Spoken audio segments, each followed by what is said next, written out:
Gente,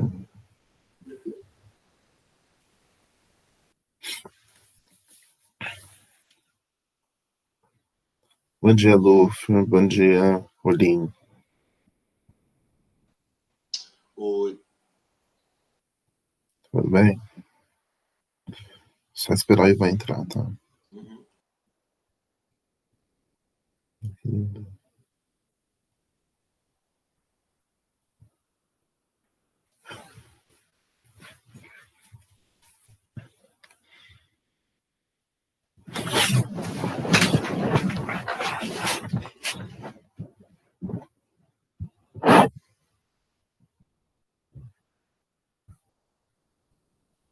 As aulas não tá subindo no YouTube, né, Olim? As aulas.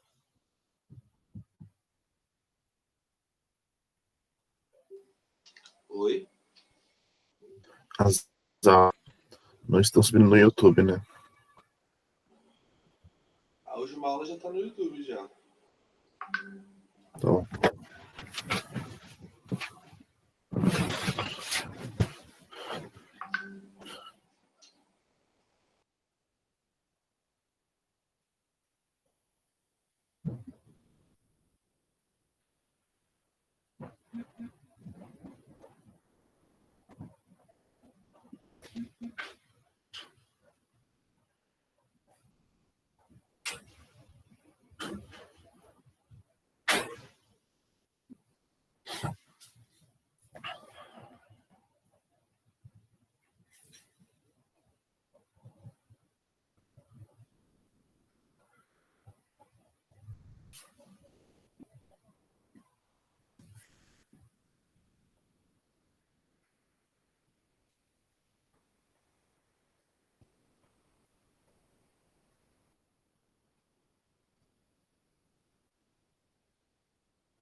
tá vendo minha tela?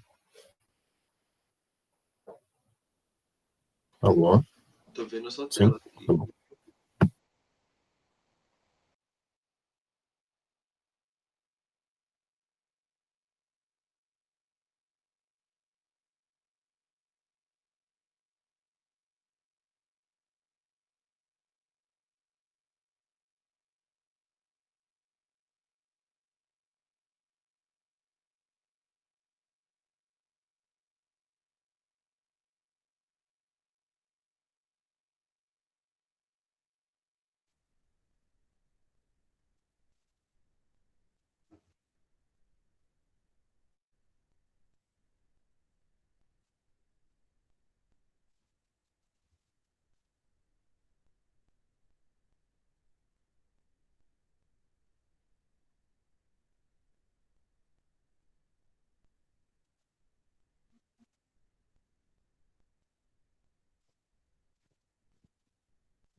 Oi, gente. Bom dia. Bom dia. Vamos lá. Aula passada a gente falou do barroco, né? Então, agora vamos pro rococó, que não é tão diferente assim do barroco. Pode passar. Bom, se desenvolveu no século...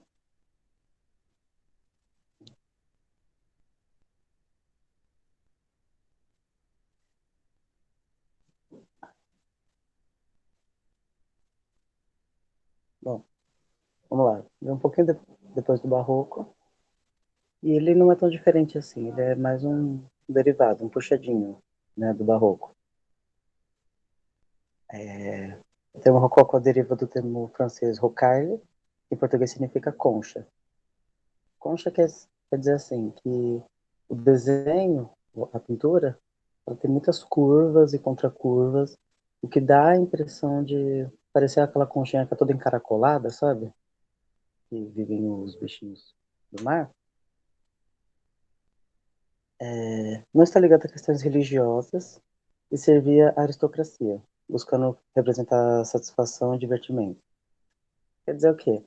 Ah, os aristocratas na França, eles meio que se viram muito sem nada para fazer, estavam lá na vida boa, e aí eles decidiram se representar nessa boa vida. Que é igual essa moça aí, balançando. Aí também tinha muitas cenas assim de galanteio, que seria os caras dando em cima das meninas, todo mundo muito pleno. E pode passar.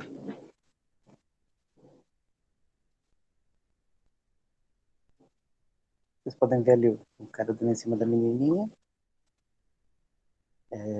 Predominância das cores pastéis na pintura. É tudo bem clarinho, que é para passar bem essa serenidade, né? Veio diretamente do Planeta Graça, tudo isso. Todo mundo muito gracioso, todo mundo muito pleno. Um pouco diferente do Barroco, que o Barroco ele queria chocar bastante, né? Ele queria chamar bastante atenção. O Rococó, ele chamava também, mas ele tentava ser discreta.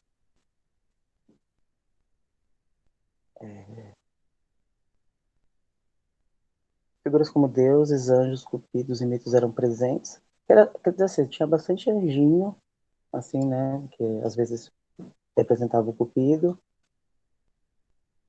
E não sei se vocês conseguem ver na imagem, né? Toda essa leveza, toda essa pureza, assim. É uma coisa bem mais leve do Barroco, mas ainda quer chamar atenção, assim. Ainda quer mostrar todo o poder da aristocracia. É para falar, olha como a gente está pleno enquanto vocês estão se fudendo aí, basicamente. Pode passar. Ó, aí a gente tem algumas obras, né?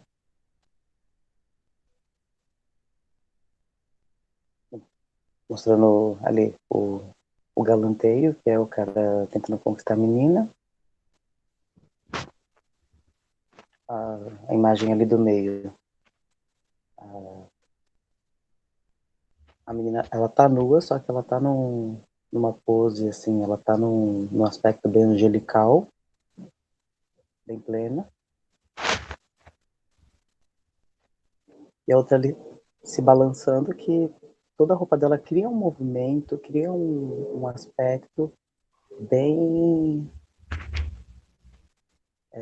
bem de concha mesmo, que eu tinha falado, assim, que faz curva e volta, tudo, todo esse movimento para mostrar uma leveza, como se ela não pesasse nada ali, no balanço.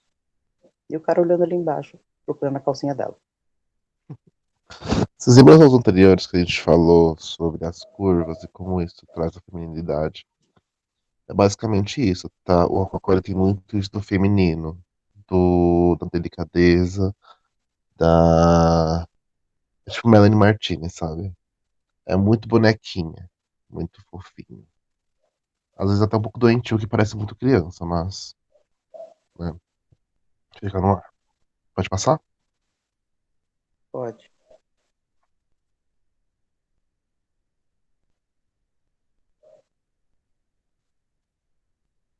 Bom, escultura.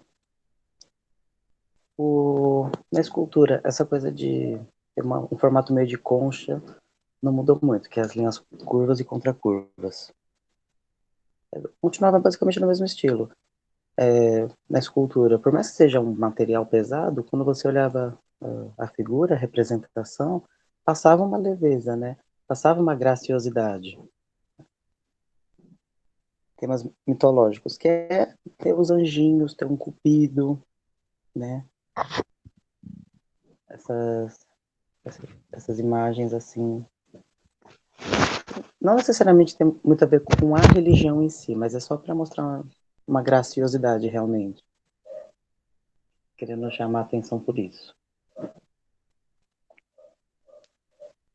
Complemento à arquitetura. Sim e não. Assim, não é igual no que a gente viu anteriormente, que a escultura estava dentro da parede, então ela saía de lá. Mas ela era uma parte bem importante da arquitetura em si para complementar toda a arquitetura. Pode passar. Aí vocês podem ver todo o tecido tentando passar uma leveza, o anjinho, que é o cupido ali. Tudo bem leve, tudo bem gracioso. E tudo falso também, né? Porque era só na representação que era tudo assim. Por quê? Porque logo em seguida, como a gente sabe na história, vem a Revolução Francesa. Pode passar.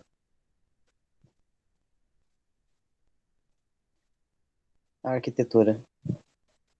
A gente consegue associar bem todo esse estilo rococó, uma coisa meio de criança, né? De bebê. Como se a gente fosse entrar nesse quarto aí, nessa sala, e tivesse um berço de um aristocrata, de um bebezinho, por causa das cores, né? Que é muito tom pastel, muito tom azul bebê, rosa bebê e branco, mas era normal, assim, normal entre aspas, para a época, ter toda essa decoração.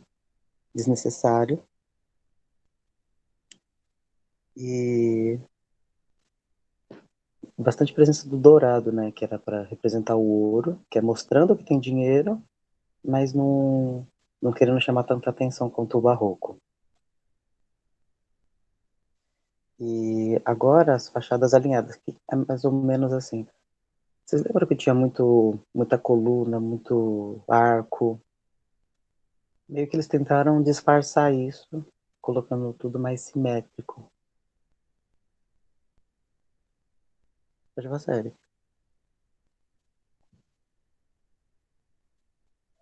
Vocês podem ver ali a presença do branco, dourado.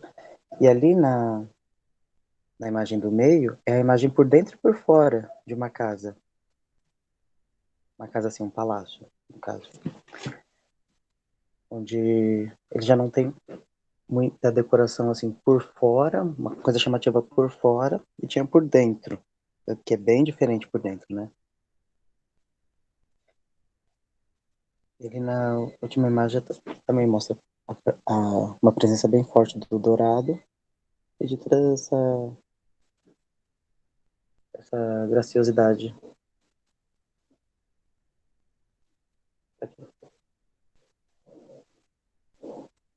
Acho que acabou. Gente, um jeito fácil de diferenciar barroco e rococó, além de toda essa leveza, graciosidade que o rococó tem sem ser tão chamativo, é você associar ao barroco ao pobre e o rococó ao rico de verdade. Hoje em dia mesmo, por exemplo, você vai no shopping, o cara pobre, ele tá todo empiriquitado querendo mostrar que ele tem dinheiro, enquanto o rico não tá. Ele tá de short e chinelo. Vocês podem fazer essa associação, porque a arte do rococó era para a aristocracia, enquanto o rococó ainda tinha um peso bem forte na religião e no homem no geral. Então era tipo a época que todo mundo começou a pagar os artistas para pintarem eles mesmos. Bom, agora vamos pro neoclássico. Pode ir.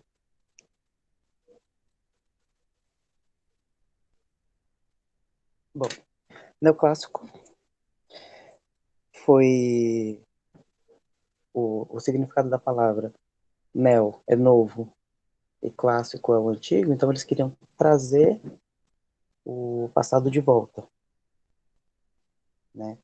Eles queriam trazer, como diz ali Edgar Allan Poe, a glória que foi Grécia e a grandeza que foi Roma.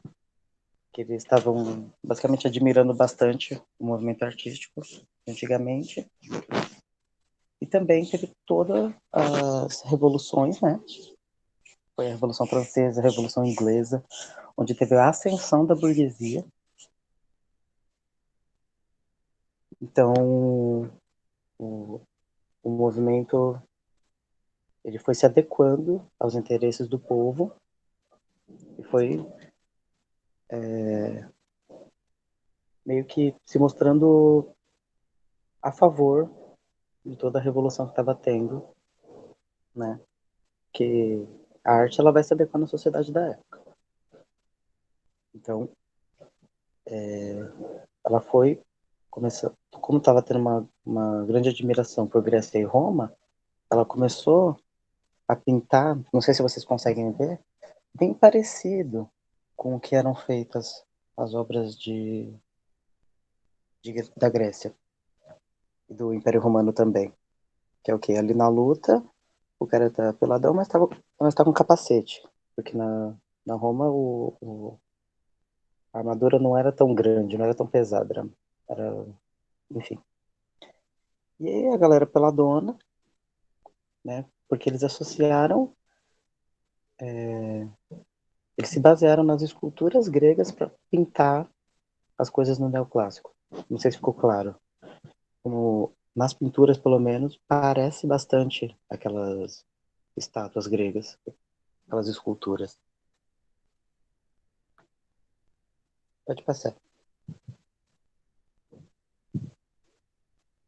Como eu disse, a arte se adequou aos ideais da época e elaboração da atividade greco-romana. Quer dizer o quê? Não foi um movimento só artístico, teve todo uma, uma arquitetura, teve todo um movimento ali, estava acontecendo muita coisa nessa época, né? Porque basicamente a galera se irritou com o rococó de todo o pessoal ela mostrando toda a graciosidade deles, como eles eram pleníssimos, lindos, enquanto a classe trabalhadora estava se ferrando e não tinha arte sobre eles. Então, no neoclássico, começou a mostrar isso um pouquinho também, né? Começou a mostrar os oprimidos, os opressores nas obras, mas era uma coisa muito teatral. Não sei se vocês conseguem ver aí na imagem, que parece que tava rolando uma cena, assim, no teatro, e de repente parou e começaram a pintar. Era bem isso. Que mais? Ah, é. E não só eles pegavam a ideia de arte da Grécia, como também a filosofia. Então, foi como um novo renascimento também. Que aí eles passaram a estudar os antigos filósofos e para ele a arte imita a natureza. Que isso é um pensamento de Aristóteles, né? Então eles tentavam imitar o que estava acontecendo ali, basicamente, mas usando o estilo dos gregos. Pode passar.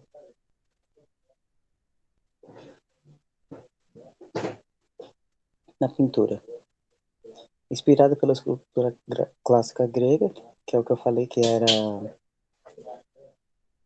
as pinturas parecem bastante as esculturas gregas, quando você olha assim todo o formato, o rosto, principalmente o rosto, se vocês olharem ali na imagem de cima, vocês veem que tá rolando uma confusão ali, toda uma dança, mas a maioria das pessoas está com o rosto pleno, que parece bastante o período clássico da, da Grécia Antiga.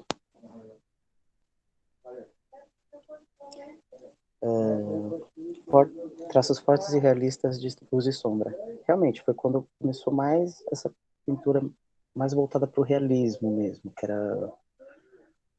que passa essa ideia de pessoa real. Mas ainda assim, a gente não associa que são pessoas reais, porque basicamente não existem pessoas desse, com esse rosto, com esse corpo, digamos assim. Os artistas faziam bastante isso para não serem, para ninguém ser associado à pintura, a menos que seja tipo autorretrato ou alguém pagou para desenhar tal pessoa, igual acontecia no Rococó. Aqui, como é a ascensão da burguesia, então era uma coisa muito sem... Não tinha um modelo próprio. O artista se baseava no que estava acontecendo na época e era muita coisa acontecendo ao mesmo tempo, né? Com todas as revoluções. E ali, exatidão nos contornos. O desenho se sobressai as cores. Quer dizer o quê? A galera não utilizava tão bem as cores, e faziam com que todo o desenho da obra fosse mais valioso do que passar a impressão desse realismo.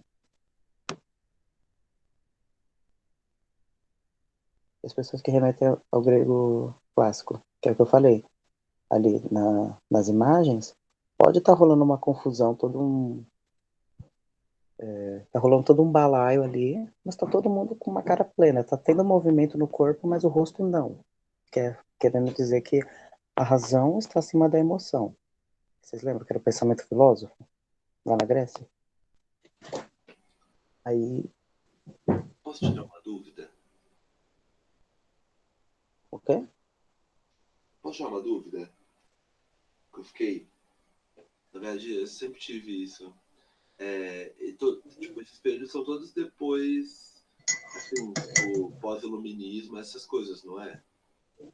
Isso é na época do iluminismo. Da época do iluminismo, né? Porque eu sei Uhum. que, eu não sei se está certo, me corrija se eu estiver errado, mas que o Rococó veio depois da queda da invasão da Bastilha na França, porque o rei Oi? deixava o pessoal utilizar as roupas, e aí quando eles viram que tinha essa liberdade, aí eles fizeram esse estilo Rococó, então não foi só uma coisa tipo de pintura, assim, foi tipo moda, foi jeito, não foi? Desculpa, eu não entendi quase nada porque cortou tudo. Ah, perdão, esse me está ó.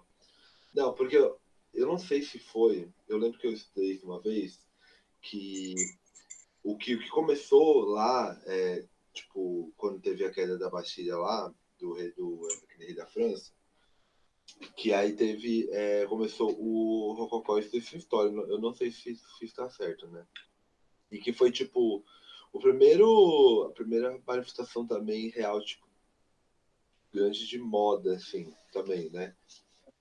Além de pintura, não sei, né? Porque acho que não foi só pintura rococó, né? Mas aí todas essas teve, tipo, foi tudo na mesma época, assim? Tipo, depois da queda? Isso. É meio confuso isso, mas não necessariamente uma coisa tá ligada à outra, mas não necessariamente também não tá. Porque é o que eu falei, era tudo acontecendo ao mesmo tempo, que era a época do Iluminismo, Revolução Francesa, Revolução Inglesa, queda da Bastilha, foi tudo ao mesmo tempo, entendeu? Não que seja tudo estilo 2020, que é tudo no mesmo ano, mas você entendeu, era tudo acontecendo bem rápido pro pessoal da época, tudo isso, né, porque não tinha internet, né, Uhum. mal tinha carta, era difícil associar tudo isso que estava acontecendo, porque não aconteciam tantas coisas ao mesmo tempo. Não sei se ficou claro. Entendi. Porque o que eu tinha era que, tipo, a própria corte francesa, elas, tipo, eles não queriam que o pessoal tivesse essa liberdade de poder fazer essas coisas. E aí depois que, Sim, obviamente. que eles mataram o rei lá da França lá, botaram ele lá na prisão lá, e aí começou, todo o povo francês começou a ter mais liberdade artística, né? É. Foi bem isso, porque obviamente a aristocracia não queria dar voz pro povo, tanto na vida política quanto na vida artística, porque na porque a arte ela sempre vai ajudar a mover o mundo, digamos assim. E tudo é política. A arte é política, matemática é política, tudo é política. Uhum. Então, não deixar a população ter acesso à arte, aos artistas, era um modo de controlar eles também. Demorou um tempo para eles perceberem que tinha mudado toda, todo, todo o movimento artístico, onde eles não apareciam. Também foi um reforço para eles terem toda aquela revolta. Não sei se entendeu. Entendi. Entendeu? Basicamente, uma coisa importante de se dizer, já falei isso em outras aulas também. A arte, a história da arte, sempre contada pela ótica dos ricos, né? Nunca pela ótica dos pobres. Todas essas mudanças que veio, começou a trazer mais a visão do pobre. Como eu mesmo falou, como o Barroco, por exemplo. O Barroco foi um movimento que expandiu muito, assim, para muitos artistas, sabe? muitas pessoas começaram a utilizar. Um exemplo foi aqui no Brasil com o Aleijadinho, né? Que fez desse estilo algo gigantesco. Ele é um dos artistas que a gente tem hoje. Ele é um cara pobre, sabe? Então, meio que, tipo, democratizar a arte nesse período era difícil para a burguesia. O Rococó surgiu justamente nessa pegada, né? De somos melhores, somos mais fodas do que você, como sempre a burguesia se acha mais importante que o resto do mundo. E, e isso meio que causou todos esses problemas, né? Pode seguir? Pode seguir.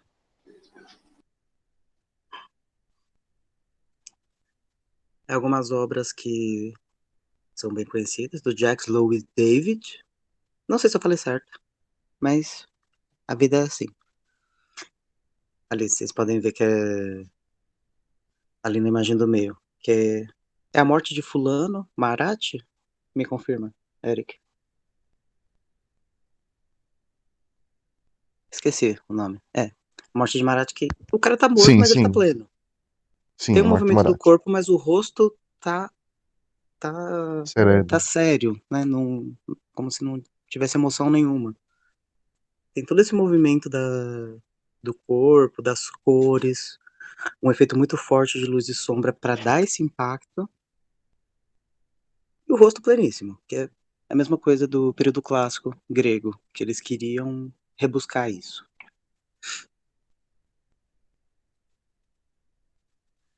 Pode passar.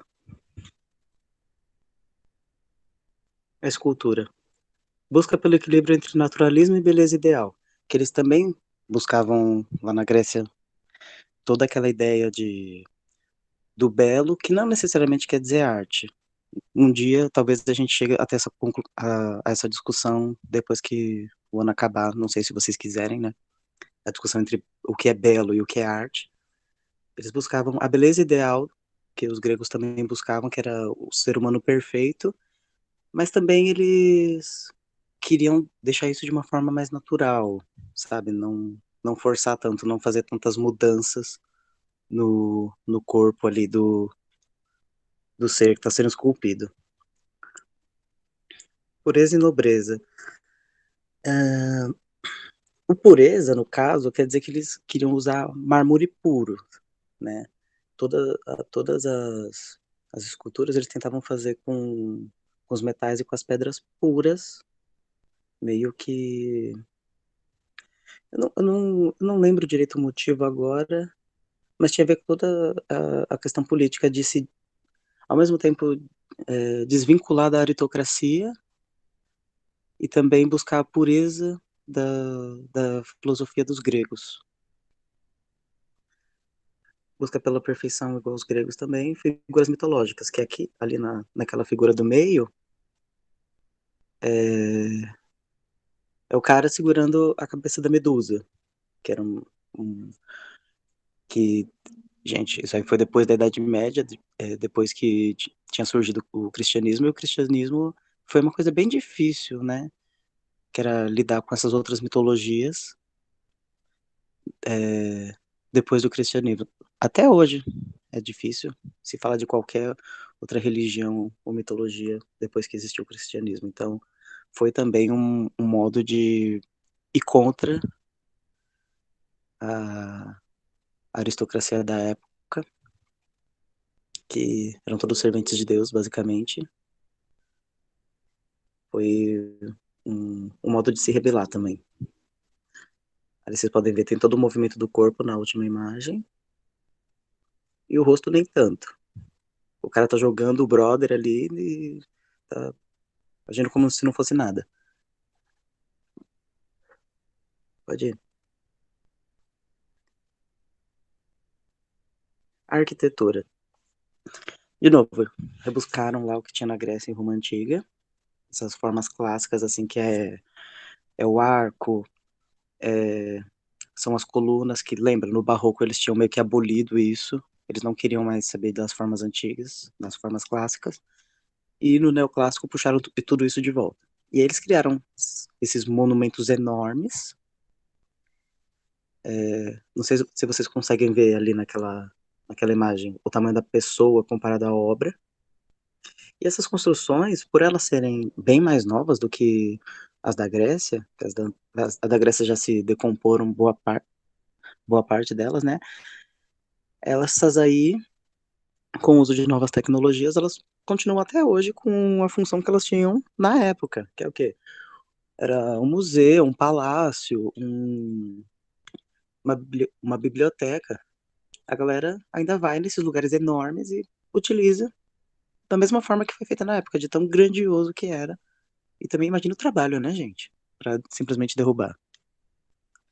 Acho tudo. Não sei vocês. Pode passar. Acabou também. Tudo. Gente, a gente tá correndo mais porque a gente tá vendo que tá muito conteúdo ainda pra pouco tempo. Romantismo e realismo, que vieram em seguir, né, seguindo o neoclássico. E eles são dois movimentos que apareceram quase que simultaneamente, né? Não teve muitos anos de diferença. E eles são completamente opostos, né? Meio que o romantismo, ele tentou trazer de volta o barroco e o rococó, que era uma emoção acima da razão, e o realismo apareceu logo depois para dizer que era tudo mentira, para desmentir tudo, né? Na verdade, é razão acima da emoção. O romantismo tinha uma ligação muito forte com a literatura, que foi na época que começaram a ter bastante livro, muitos contos, muitos contos da ficção, sabe? Shakespeare com Hamlet, Romeu e Julieta, que era toda essa ideia muito forte de sentimento de eu vou morrer pelo meu amor, eu vou morrer pela minha família. Tinha toda essa questão bem emotiva, assim, bem dramática. Tinha muita coisa subjetiva nas obras, tanto literárias quanto pinturas, esculturas, tudo. Tinha uma questão muito subjetiva que aí começou mais ou menos, né, uma subjetividade na arte que era você olhar aquilo e ter que pensar um pouco. Tem aquilo ali, mas também tem aquela mensagem subliminar. E o realismo, no contrário de tudo, que eles queriam permanecer no movimento neoclássico, basicamente, que era razão acima da emoção, e continuar seguindo a filosofia e os ensinamentos gregos. E os movimentos meio que existindo ao mesmo tempo deu um pane na cabeça de todo mundo. Pode passar, Eric.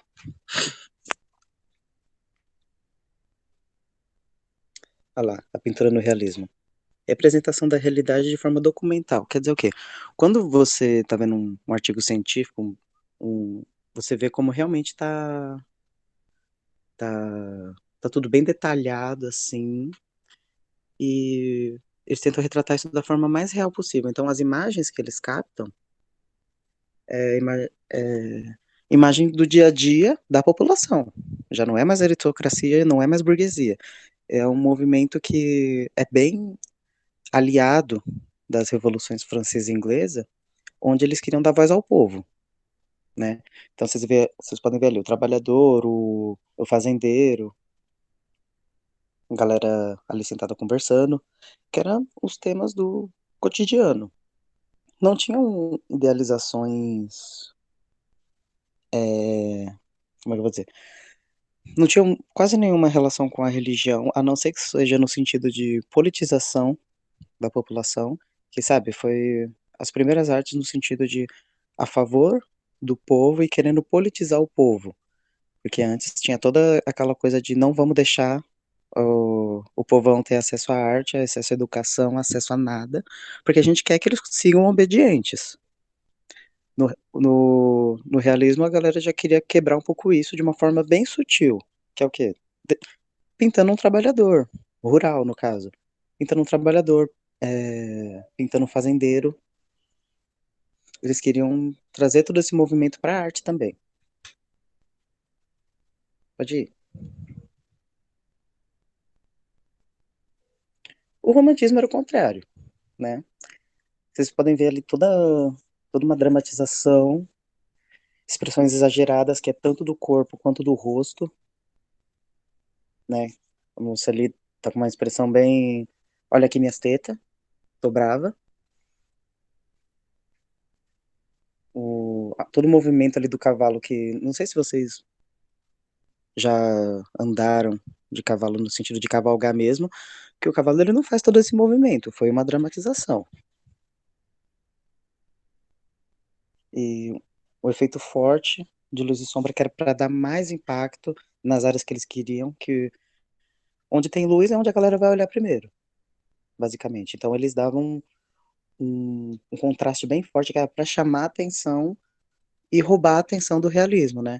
Que os movimentos eles se rivalizaram, um querendo chamar mais atenção que o outro. O realismo querendo chamar atenção por falar do povo, então o povo olhava o realismo, e o romantismo chamando atenção pela estética, digamos assim. Um uso muito forte das cores também para chamar atenção ali nas áreas que eles queriam, para deixar tudo bem mais dramático, bem mais teatral ali. E pode passar.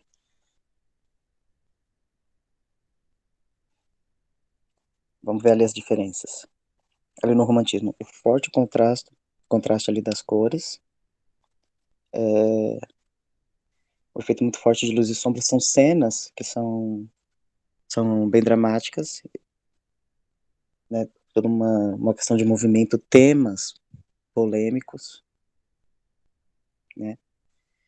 E no realismo não, tá ali a empregada lavando a louça e os fazendeiros, bem na vida cotidiana deles, que aí, no caso, o realismo é bem fundamental para a gente entender como funcionava a sociedade. E o romantismo serve para a gente ver a idealização ali da burguesia, né? Que era sempre foi essa coisa mais chamativa, mais mais cara, né? Que dá a entender. Eles faziam isso puramente pela arte, enquanto o realismo tinha todo um movimento político. Quer dizer, o romantismo também, só que era um movimento político contra, era a favor da burguesia. Pode ir.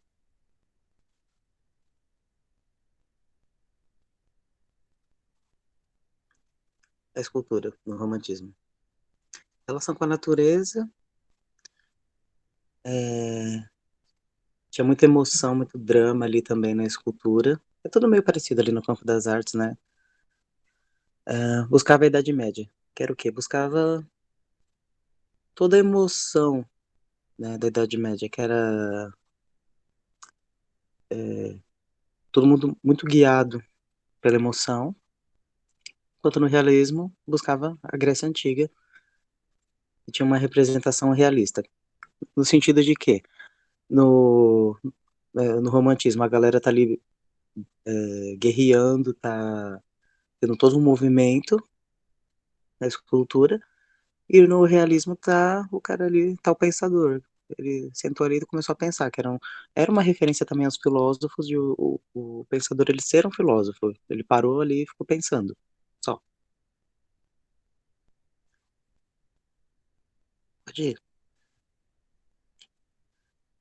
A relação com a natureza que eu tinha citado era o início de esculpir animais. Por exemplo, a gente vê ali o leão e o cara enfrentando o minotauro, se eu não me engano. Acho que é isso.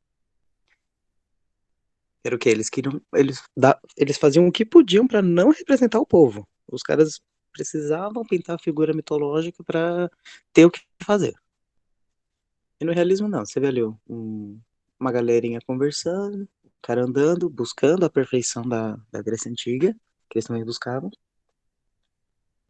mas também de forma realista, quer dizer, eles não vão deixar o cara perfeito, eles vão esculpir ele perfeitamente. Pode ir. Acabou também.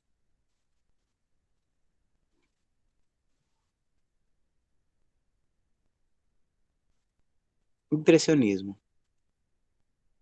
Gente, uma coisa importante para entender nessa época do impressionismo foi que surgiu a fotografia.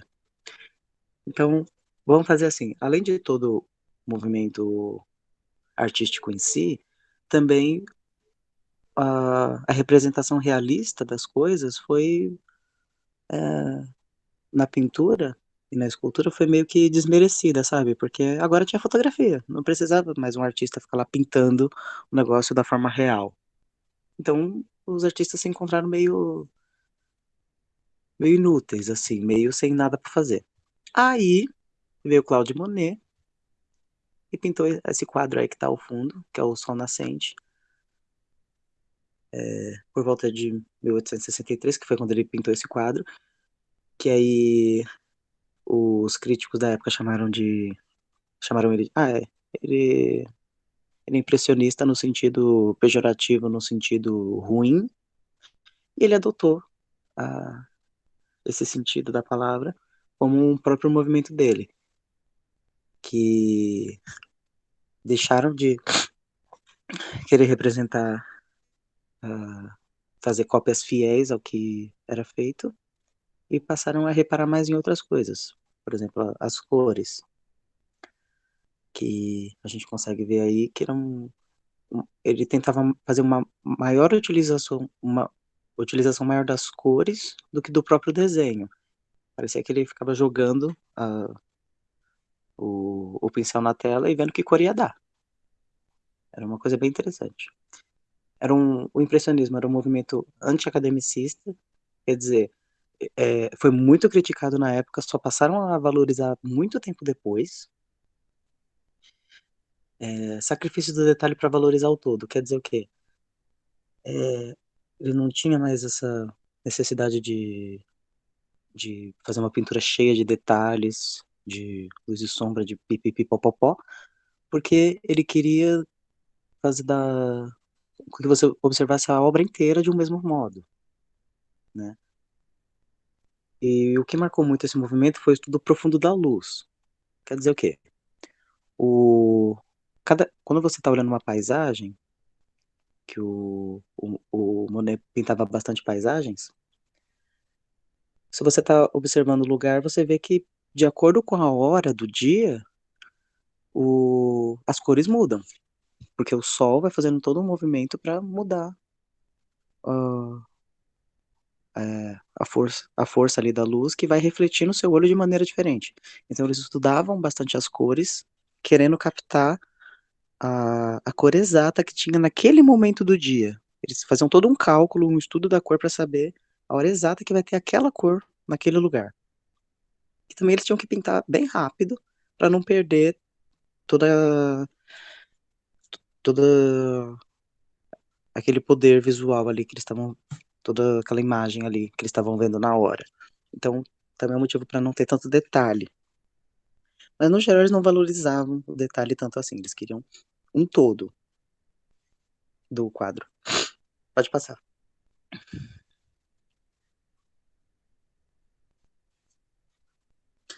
Na pintura, por ser um movimento anti-academicista, a, que era o quê?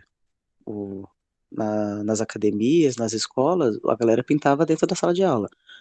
No impressionismo, como os caras eles precisavam estar olhando para saber a cor exata que estava naquele momento na paisagem, eles começaram a pintar fora da sala de aula, o que já foi um tabu para a época, mas foda-se. Hoje em dia, coisa mais normal do mundo. As figuras não tinham contorno, que era aquela coisa de não vai ter um detalhe, era simplesmente cor. Eles colocavam cor acima de cor, e cor e cor. Cor sim, cor não. E saía a imagem, né, que a gente consegue ver, não com tantos detalhes, sem o contorno, mas a gente consegue ter toda a ideia do que é aquela forma, do que é aquela imagem. Isso é bem legal, se vocês pararem para pensar que tudo que a gente enxerga é uma composição de cores, é uma composição de luz que está sendo refletida. Eles tentavam captar isso. Isso é bem legal. Abandono das temáticas religiosas e mitológicas. Eles mal pintavam as pessoas, porque a pessoa não vai ficar parada lá o dia inteiro recebendo sol na cara para esperar o bonito ficar pintando e ter noção da cor que ele vai utilizar. Mas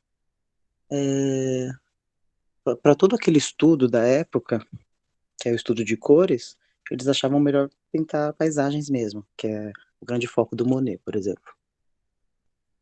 E não tinha mais temática religiosa e mitológica, porque isso foi derrubado lá pelo realismo, né?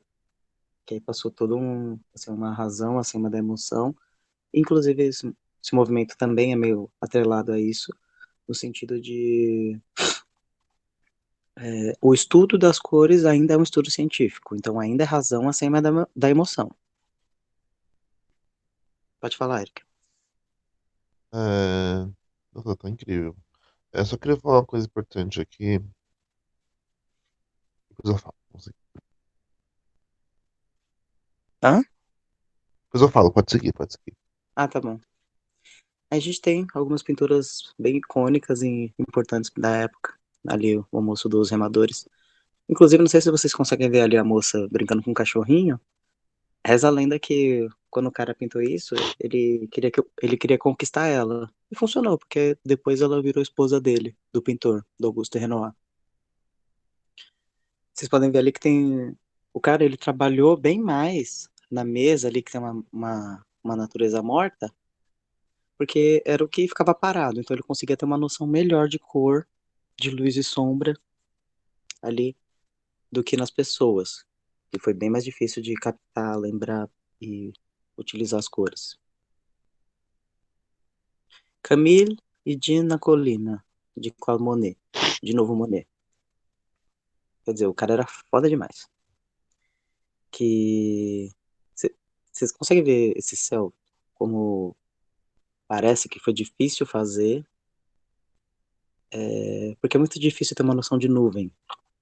Era muito difícil representar nuvens, principalmente nesse movimento no qual ele só queria captar a cor. E a nuvem o que a gente vê é branca, com algumas tonalidades mais diferentes, dependendo do tempo, do dia, da posição do sol. E novamente a gente vê ali que não tem um contorno, é só cor sobre cor e torna bem interessante toda a composição num todo, que a gente consegue ter ideia do que é só por ele jogando a cor que ele enxergava. Ali a Casa Enforcada de Paul Cézanne. Acho que tô falando certo? Não sei o nome dele. Assim, Cezanne. A Casa Enforcada também. Não tem, por mais que pareça, não tem um contorno.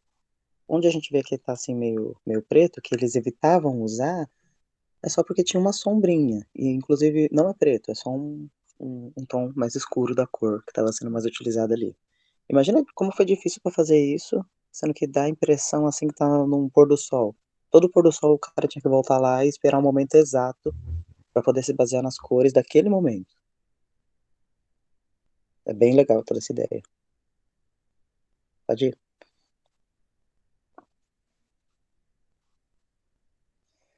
Impressionismo no Brasil. Vocês podem ver ali a obra, que foi um dos primeiros movimentos fortes assim que conseguiu chegar ao Brasil no sentido de os brasileiros conseguiram fazer. Mas se eu não me engano, esse Maternidade aí de Leo Visconti, ele não necessariamente é brasileiro, mas ele veio para o Brasil bem pequeno, bem bebê, então ele foi criado aqui. Então é considerado um artista brasileiro, mas ele não é brasileiro de verdade. Mas ele foi importante assim no impressionismo no geral, então a gente coloca, que é o crédito que a gente pode ter. Ali, Sabe uma vocês podem coisa? ver que é sempre. Oi? Pode falar. Rapidinho. É uma coisa importante de ter que reparar agora na diferença da academia. Os meus anteriores que a gente viu, os movimentos que a gente viu anteriormente, todos eles tinham uma linha de raciocínio, certo? A gente vai apresentar a religião, é, a,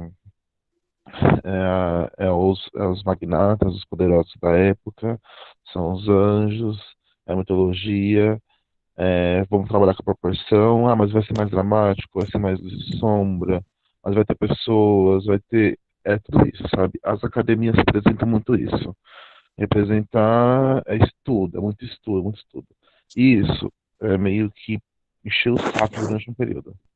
Tá, por isso que os novos movimentos que a gente vai ver a partir de agora, muitos movimentos assim estão surgindo justamente para quebrar esse negócio da academia. Eles não querem mais seguir um mesmo padrão. Tanto que você pode até reparar, nos que a gente falou anteriormente, nos movimentos, muitos artistas são totalmente conhecidos por todo mundo. Porque eram representações, entendeu? E é tudo parecido. É representar o que a gente vê, são estudos que eles fazem dentro das academias. Então a academia sempre discutiu muito isso. Esses novos movimentos que estão chegando agora, eles vão chegar justamente para quebrar isso. Em breve a gente vai ver o modernismo. Bem mais na frente, bem mais na frente.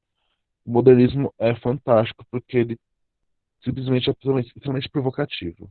É muito legal. Dois movimentos assim que são incríveis de a gente poder estudar. Que se pesquisar a gente vai conseguir ver ainda. Que é o modernismo e a arte contemporânea. Vocês conseguirem ter uma noção da grandiosidade do que são esses movimentos, tá? E outra coisa importante também, no design gráfico, a gente trabalha muito com a Gestalt. O que é Gestalt? A Gestalt são teorias de fechamento das formas. Nesse movimento que o Viva está falando agora, é basicamente a parte de fechamento. Você pode ver esse quadro, um pedacinho dela. Esse pedacinho que você não consegue identificar quase nada. Quando você se afasta e olha o todo, você identifica a imagem. O seu cérebro, ele fecha a imagem para você e te traz um visual disso, sabe? Então, se der, eu falo um pouco sobre isso mais pra frente, em Gestalt. É bem interessante, a gente utiliza muito isso na arte, e não só na arte, em muitos aspectos da nossa vida a gente utiliza essa parte de Gestalt, mas aqui é muito forte isso, a parte do fechamento que eu tô falando, tá bom? Pode continuar, tá?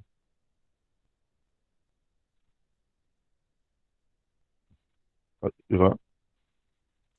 Só peraí que eu vou tentar sair e entrar de novo, porque deu uma travada aqui no Meet. Peraí, rapidinho. Tá bom. Pode continuar falando. Onde todo mundo tá assim? Oi? Alô? O Meet tá péssimo hoje. Acabou, na verdade, a aula. Espera eu voltar pra gente conversar. Ó, não, acho que não foi essa obra aqui, né? No Cafezal de 1980 de Georgina Albuquerque. Então, no mesmo detalhe que ele falou, tá? Esses artistas brasileiros, muitos dos artistas brasileiros que a gente tem hoje, você tem que entender o seguinte: Brasil, né? Tipo, extremamente difícil, todas as coisas, 500 anos de escravidão, os caras, quatro, né? A história aqui ainda é contada por pessoas brancas. E aqui no Brasil a gente não tinha muitas pessoas, aqui não tínhamos muito acadêmicos, na real, né? Então, quem era, tipo, os artistas brasileiros dessa época eram pessoas que vinham de fora e se naturalizavam brasileiros, basicamente, né? São pessoas ricas, é aquilo que eu falei. Lá fora, eles tinham outras pessoas já trabalhando, né? Tipo, pessoas pobres trabalhando já com a arte. Aqui no Brasil, isso não existiu, tá? Dificilmente você vê um brasileiro, são poucos os casos de brasileiros que eram pobres, que tinham de escravos e tudo mais, que conseguiram seguir o caminho da arte, tá? Isso é uma coisa que me incomoda muito até hoje, isso é pessoal meu, tá? A arte é sempre narrada pela ótica das pessoas brancas. A gente estava planejando uma aula, eu e o Ivan, se der tempo, a gente vai trazer o que a gente quer trazer artistas africanos e artistas pretos para a gente discutir e debater sobre os estilos deles e sobre estética e sobre técnicas e tudo mais. Seria muito divertido a gente fazer isso, até para a gente poder trazer essas pessoas para a história. Porque essa história que a gente está contando aqui é história de livro, essa história que sempre aconteceram, né? Mas que sempre foi contada. Mas, de novo, é sempre a história contada pela ótica da pessoa branca da burguesia. Isso não é algo positivo, tá? Então, voltou? Bom, muito bom, Eric. Continuando. Acho que eu falei ali anteriormente que não tinha mais figura religiosa nem mitológica, porque, né, o cara tava pintando o que ele via, as cores que ele via. Então era sempre cenas do cotidiano ou paisagens. Que é o caso que tá aí, a mulher amamentando e a galera no cafezal. Pode ir. Acho que tá Tá bom. acabando, né? Acabou, Tá né? boa. Esse foi o último. Eu tava com medo de não dar.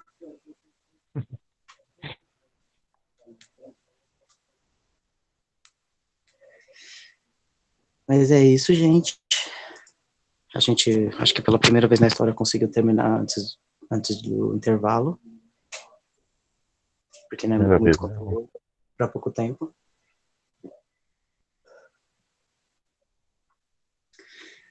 Mas é isso. E se a gente conseguir um tempinho, porque agora entrando no modernismo vai ser muita coisa, porque essa história de